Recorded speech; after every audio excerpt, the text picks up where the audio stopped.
음악. 우리는 살아가면서 수없이 많은 사람을 만난다. 그 중에는 단 한 번의 대화만으로도 깊은 인상을 남기는 사람이 있는가 하면 아무리 오래 함께해도 기억에 남지 않는 사람도 있다. 그 차이는 어디에서 올까? 놀랍게도 그 비밀은 바로 입을 열었을 때 나오는 첫 마디에 숨어 있다. 정약용은 말했다. 말을 많이 하지 말며 격하게 화내지 않는다. 흥분해서 자제력을 잃는다면 결코 그릇이 큰 사람이 되지 못한다. 진짜 품격은 화려한 외모나 명함에 적힌 직함이 아니라 그 사람이 입을 열었을 때 흘러나오는 말 한마디에서 드러난다.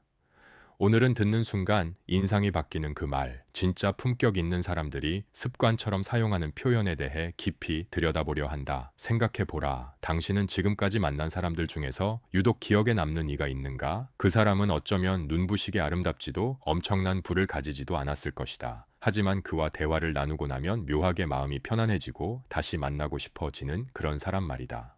반대로 겉으로는 훌륭해 보이지만 막상 대화를 나누고 나면 왠지 모르게 불편하고 다시는 만나고 싶지 않은 사람도 있을 것이다. 이 두 부류 사이의 결정적 차이는 무엇일까? 바로 말의 품격이다. 품격 있는 사람은 자신도 모르게 상대를 존중하고 배려하는 말을 입에 달고 산다. 그것이 너무나 자연스러워서 마치 숨 쉬는 것처럼 느껴질 정도다. 정약용은 유배지에서 보낸 긴 세월 동안 인간의 본성과 관계에 대해 깊이 사유했다. 그는 수많은 사람을 만나고 관찰하면서 한 가지 진리를 깨달았다. 사람의 되미는 그 사람이 하는 말에서 고스란히 드러난다는 것. 아무리 겉으로 꾸미고 포장해도 입을 열면 그 사람의 내면이 적나라하게 드러나기 마련이다. 그래서 그는 자식들에게 편지를 쓸 때마다 말을 조심하라고, 함부로 내뱉지 말라고, 한 번 더 생각하고 입을 열라고 당부했다. 오늘날에도 이 가르침은 여전히 유효하다. 아니, 오히려 빠르게 돌아가는 현대 사회에서 더욱 절실하게 필요한 지혜일지도 모른다. 그렇다면 진짜 품격 있는 사람은 어떤 말로 대화를 시작할까? 그들이 공통적으로 사용하는 표현에는 몇 가지 특징이 있다. 첫 번째로 살펴볼 것은 바로 겸손의 언어다. 품격 있는 사람은 절대 자신을 내세우지 않는다. 제가 잘못 이해한 건지 모르겠는데요. 말로 시작하는 사람을 떠올려 보라. 이 한마디에는 얼마나 많은 배려가 담겨 있는가. 상대방의 말이 틀렸다고 직접적으로 지적하는 대신 자신이 이해를 잘못했을 가능성을 먼저 열어두는 것이다. 이는 단순한 말투가 아니라 삶의 태도다. 공자는 군자는 화합하되 뇌동하지 않고 소인은 뇌동하되 화합하지 못한다고 했다. 진정한 품격은 자신의 의견을 강하게 주장하는 데 있지 않다. 오히려 상대의 입장을 먼저 이해하려 애쓰고 자신이 틀릴 수 있음을 인정하는 겸손함에 있다. 제가 잘못 이해한 건지라는 표현은 바로 이런 겸손함의 발로다. 이 말을 듣는 순간 상대방은 자신이 존중받고 있다는 느낌을 받는다. 방어적이 될 필요가 없어진다. 자연스럽게 마음의 문이 열리고 진정한 소통의 길이 펼쳐진다.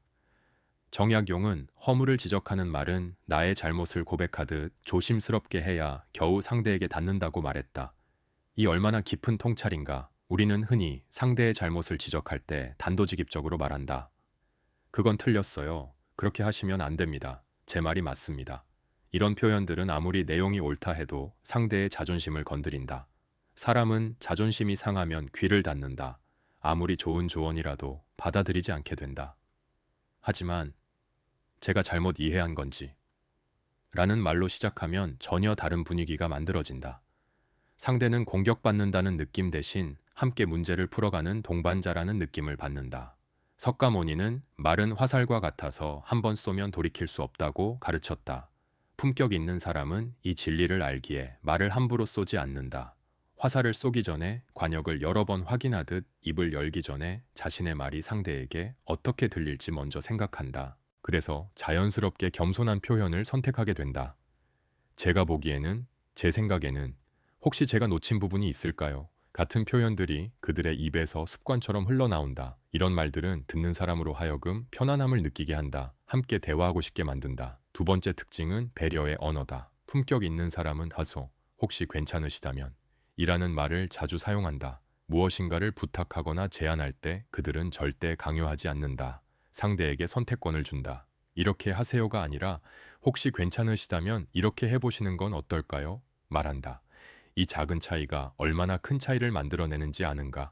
전자는 명령처럼 들리지만 후자는 제안처럼 들린다. 노자는 최고에서 남은 물과 같다. 물은 만물을 이롭게 하면서도 다투지 않고 사람들이 싫어하는 낮은 곳에 머문다고 했다. 품격 있는 사람의 말투가 바로 이와 같다. 그들은 자신을 내세우지 않으면서도 상대에게 큰 도움을 준다. 강요하지 않으면서도 마음을 움직인다. 혹시 괜찮으시다면? 이라는 표현에는 상대방의 상황과 감정을 먼저 헤아리는 마음이 담겨 있다. 지금 이 사람이 내 부탁을 들어줄 여유가 있을까? 내가 제안하는 것이 이 사람에게 부담이 되지는 않을까? 이런 세심한 배려가 말 한마디에 녹아 있는 것이다. 현대 사회는 빠르다. 모든 것이 효율과 속도를 중시한다. 그러다 보니 사람들은 점점 직설적으로 변해간다. 이거 해주세요. 저거 가져다 주세요. 빨리빨리. 이런 표현들이 일상이 되어버렸다. 물론 친한 사이에서는 이런 말투도 괜찮을 수 있다. 하지만 처음 만나는 사람에게 또는 아직 친밀하지 않은 관계에서 이런 식으로 말한다면 어떨까?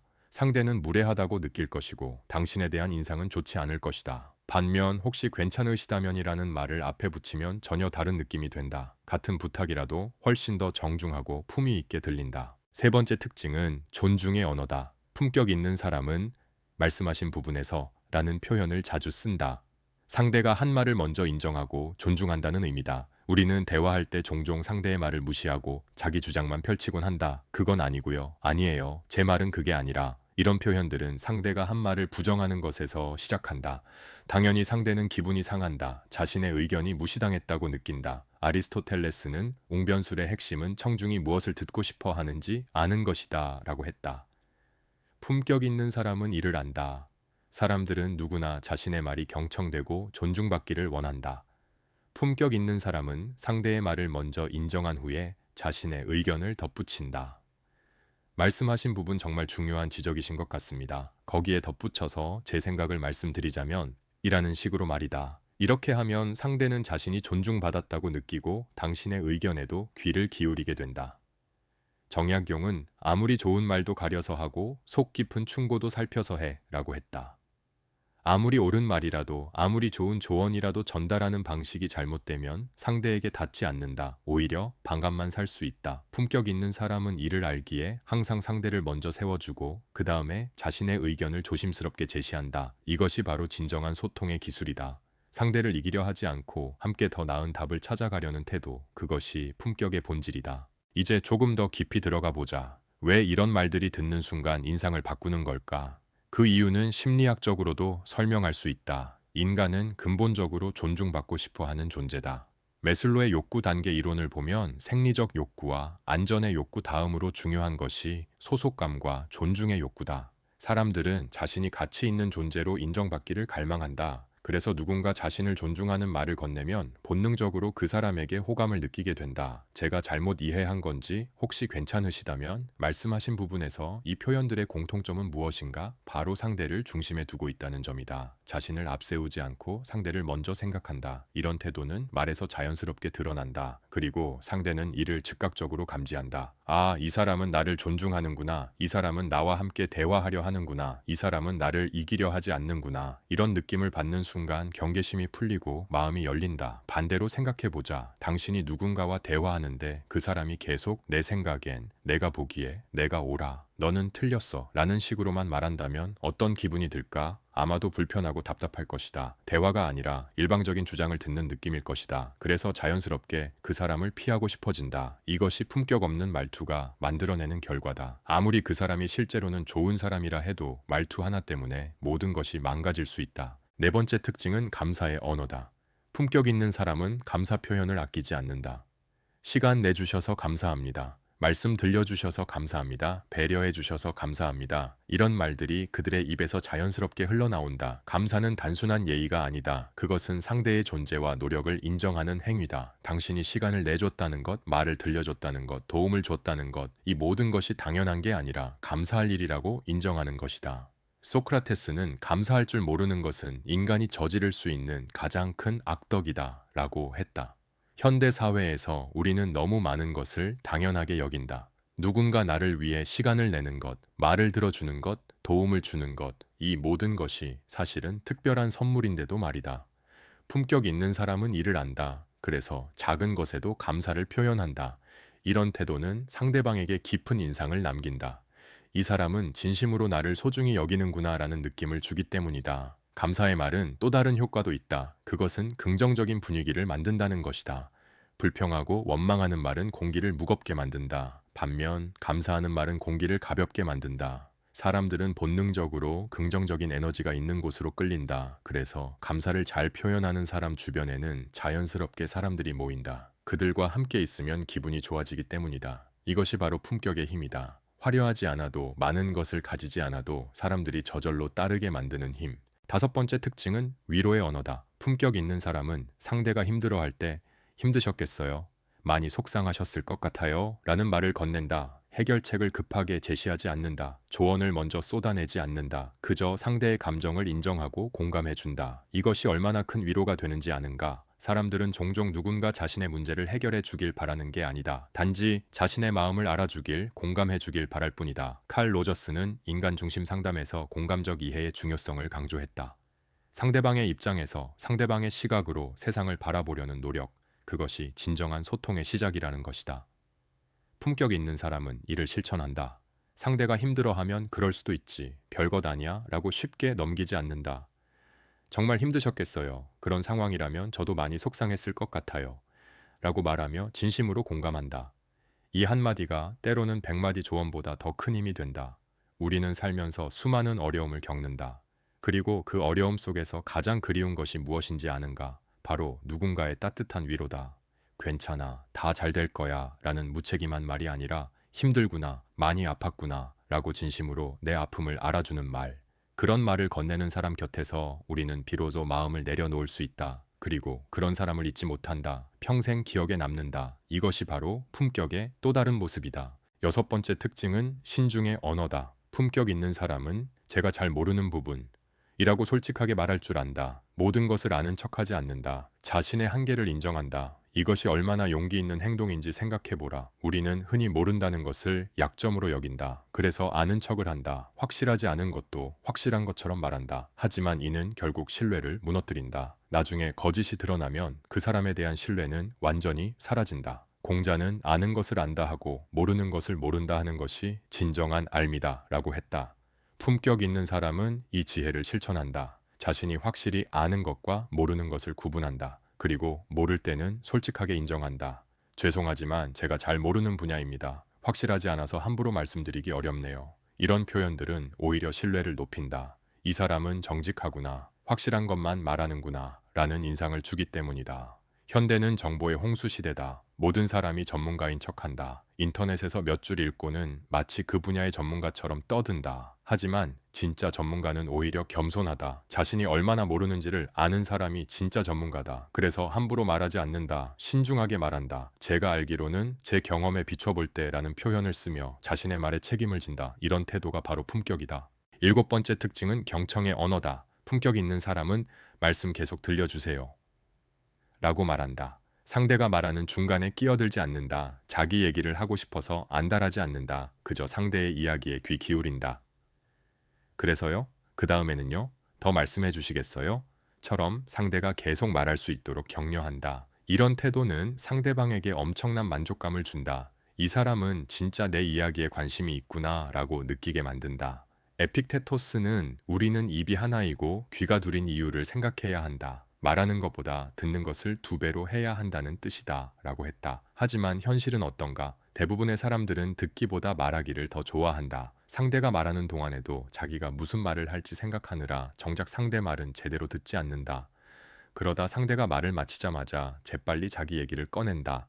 이런 대화는 진정한 소통이 아니다. 그저 독백의 연속일 뿐이다. 품격 있는 사람은 다르다. 그들은 진심으로 듣는다. 그래서 적절한 타이밍에 그 말씀은 이런 의미이신가요? 라고 확인한다. 이는 자신이 정확히 이해했는지 확인하는 동시에 상대에게 나는 당신의 말을 정말 주의 깊게 듣고 있습니다. 라는 메시지를 전달한다.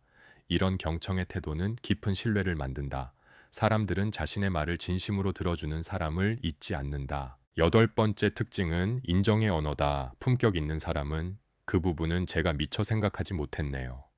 라고 솔직하게 인정할 줄 안다. 자존심 때문에 끝까지 버티지 않는다. 상대가 옳은 말을 했다면 기꺼이 인정한다. 이것이 얼마나 큰 아량인지 생각해보라. 우리는 흔히 인정하는 것을 지는 것으로 여긴다. 그래서 명백히 틀렸는데도 억지를 부린다. 하지만 이는 오히려 자신을 작게 만드는 행동이다. 마르쿠스 아우렐리우스는 진리를 말하는 사람에게서 배우기를 주저하지 말라. 설령 그가 당신의 적이라 해도 라고 했다. 품격 있는 사람은 이를 실천한다. 진리는 누가 말하든 진리다. 좋은 의견은 누가 내든 좋은 의견이다. 그래서 그들은 상대의 좋은 지적을 기꺼이 받아들인다. 정말 좋은 지적이십니다. 그 부분은 제가 놓쳤네요. 덕분에 새로운 관점을 알게 되었습니다라고 말한다. 이런 태도는 오히려 그 사람을 더 크게 만든다. 인정할 줄 아는 사람, 배울 줄 아는 사람, 그런 사람이야말로 진정한 그릇이 큰 사람이다. 아홉 번째 특징은 격려의 언어다. 품격 있는 사람은 정말 잘하셨어요. 대단하십니다. 훌륭하십니다.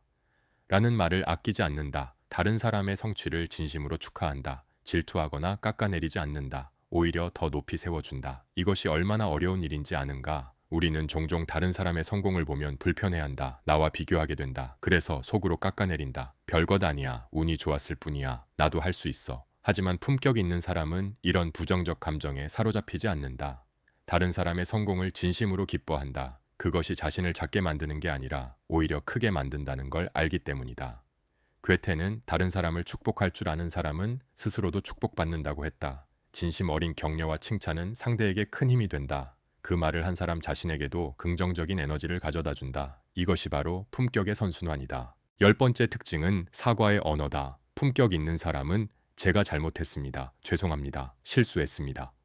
라고 빠르게 사과할 줄 안다. 변명하지 않는다. 핑계대지 않는다. 자신의 잘못을 인정하고 진심으로 사과한다. 이것이야말로 가장 높은 수준의 품격이다. 자존심을 굽혀야 하고 자신의 약점을 드러내야 한다. 벤자민 프랭클린은 잘못을 인정하고 바로잡는 것은 부끄러운 일이 아니다. 오히려 그 사람의 지혜를 보여주는 일이다. 라고 했다. 품격 있는 사람은 이를 안다. 실수는 누구나 한다. 중요한 건 그 실수를 어떻게 대하느냐다. 끝까지 부정하고 변명하느냐, 아니면 솔직하게 인정하고 사과하느냐. 후자를 선택하는 사람이 진정한 어른이다. 그런 사람의 사과는 무겁다. 진심이 느껴진다. 그래서 상대도 쉽게 용서하게 된다. 그리고 오히려 그 사람에 대한 신뢰가 높아진다. 지금까지 품격 있는 사람들이 사용하는 말의 특징 10가지를 살펴보았다.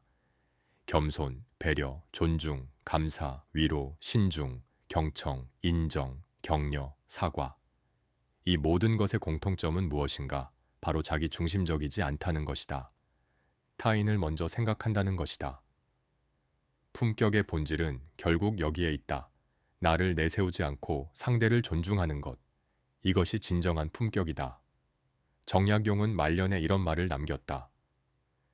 사람의 뇌미는 그 사람이 평소에 어떤 말을 하느냐로 알 수 있다. 말은 마음의 소리이기 때문이다. 당신의 마음이 어떠한지는 당신의 말에서 드러난다. 겸손한 마음을 가진 사람은 겸손한 말을 한다. 배려하는 마음을 가진 사람은 배려하는 말을 한다. 존중하는 마음을 가진 사람은 존중하는 말을 한다. 말은 단순한 도구가 아니다.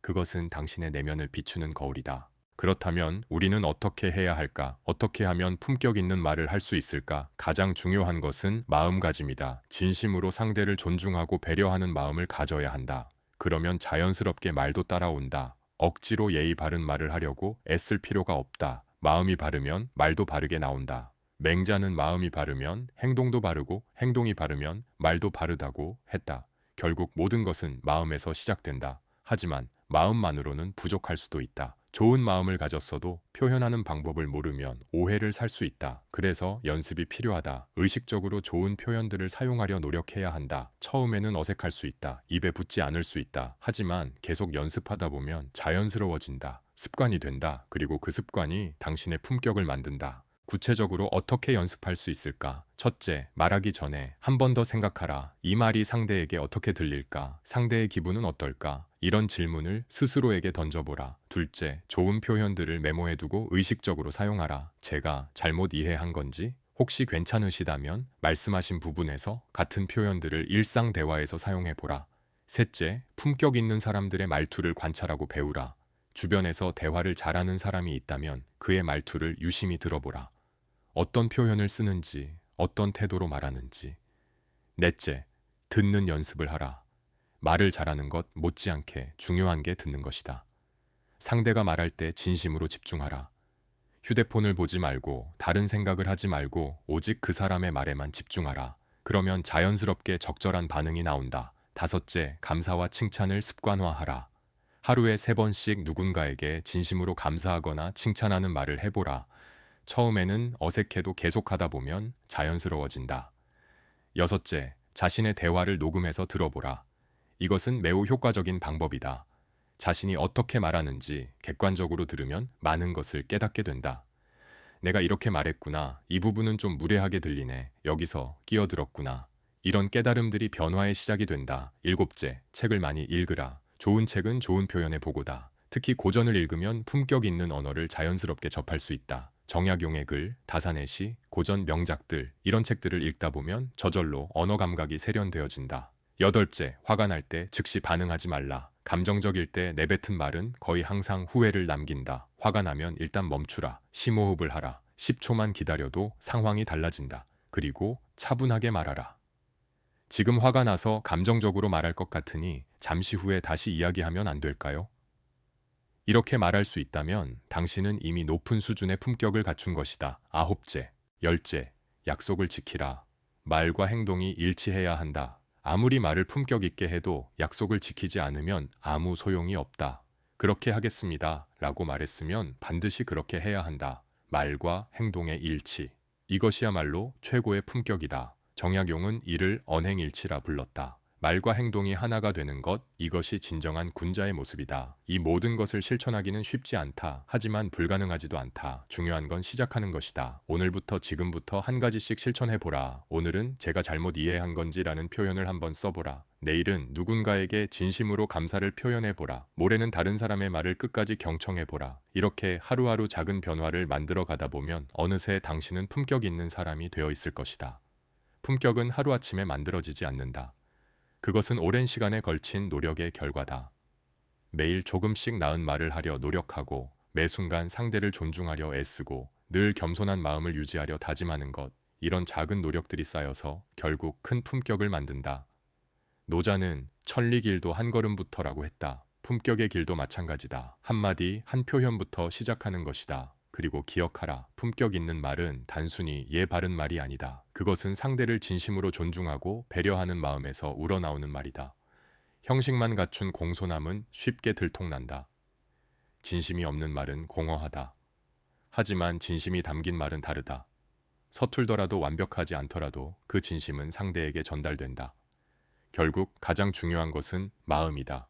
진심으로 상대를 존중하는 마음, 그 마음만 있다면 말은 저절로 따라온다. 생각해보라. 당신이 만나고 싶은 사람은 어떤 사람인가? 화려한 외모를 가진 사람, 많은 재산을 가진 사람, 높은 지위에 있는 사람. 물론 이런 것들도 매력적일 수 있다. 하지만 진정으로 오래 함께하고 싶은 사람은 따로 있다. 그것은 나를 존중해주는 사람, 나를 이해해주는 사람, 나의 말에 귀 기울여주는 사람이다. 그런 사람과 함께 있으면 마음이 편안하다. 있는 그대로의 내가 받아들여진다는 느낌을 받는다. 이것이 바로 품격의 힘이다. 우리 모두는 그런 사람이 될 수 있다. 외모를 바꾸는 것은 어렵고 재산을 늘리는 것도 쉽지 않고 지위를 얻는 것은 더더욱 힘들다. 하지만 말을 바꾸는 것은 가능하다. 오늘부터 당장 시작할 수 있다. 돈도 들지 않고 특별한 재능도 필요 없다. 오직 의지와 노력만 있으면 된다. 그리고 그 작은 변화가 당신의 인생을 바꿀 수 있다. 정약용은 유배지에서 보낸 18년의 세월 동안 수많은 책을 읽고 글을 썼다. 하지만 그가 가장 강조한 것은 학문이 아니었다. 바로 실천이었다. 아무리 많은 것을 알아도 실천하지 않으면 의미가 없다. 품격도 마찬가지다. 품격 있는 말이 무엇인지 아는 것만으로는 부족하다. 실제로 그렇게 말해야 한다. 매일 매 순간 의식적으로 노력해야 한다. 그렇게 하다 보면 어느새 그것이 습관이 되고 습관이 당신의 성품이 되고 성품이 당신의 운명이 된다. 당신은 어떤 사람으로 기억되고 싶은가? 돈 많은 사람, 높은 자리에 있던 사람, 아니면 품격 있는 사람. 사람들의 기억 속에 오래 남는 것은 결국 그 사람의 인품이다. 그리고 인품은 말에서 드러난다. 50년 전에 누군가 당신에게 건넨 따뜻한 말 한마디를 아직도 기억할 수 있지 않은가? 반대로 누군가 던진 상처 주는 말도 여전히 가슴에 남아있지 않은가? 말은 그렇게 오래 간다. 말은 그렇게 강력하다. 그러니 조심스럽게 말하라. 의식적으로 좋은 말을 선택하라. 제가 잘못 이해한 건지 혹시 괜찮으시다면 말씀하신 부분에서 이런 표현들을 일상에서 자주 사용하라. 처음에는 어색할 수 있다. 하지만 계속하다 보면 자연스러워진다. 그리고 언젠가 누군가 당신에게 이렇게 말할 것이다. 당신과 대화하면 기분이 참 좋아요. 왠지 모르게 편안해지고 마음이 가벼워져요. 그때 당신은 알게 될 것이다. 진짜 품격이 무엇인지를. 마지막으로 기억하라. 품격은 남을 위한 것이 아니다. 그것은 궁극적으로 당신 자신을 위한 것이다. 품격 있게 말하는 사람은 품격 있는 관계를 만든다. 품격 있는 관계는 품격 있는 삶을 만든다. 그리고 품격 있는 삶은 행복한 삶이다. 당신이 세상을 대하는 방식이 결국 세상이 당신을 대하는 방식이 된다. 정약용의 말처럼 내 마음이 삐뚤면 세상도 삐뚤어진다. 세상을 바꾸고 싶다면 나의 마음부터 바로 잡아라. 오늘의 이야기는 여기까지입니다. 이 영상이 도움이 되셨다면 구독과 좋아요 버튼을 눌러주시고 주변의 소중한 분들과도 함께 나눠주세요. 다음에도 정약용 선생의 지혜로운 가르침과 함께 인생에 의미 있는 이야기들을 전해드리겠습니다. 오늘도 건강하시고 행복하세요. 감사합니다.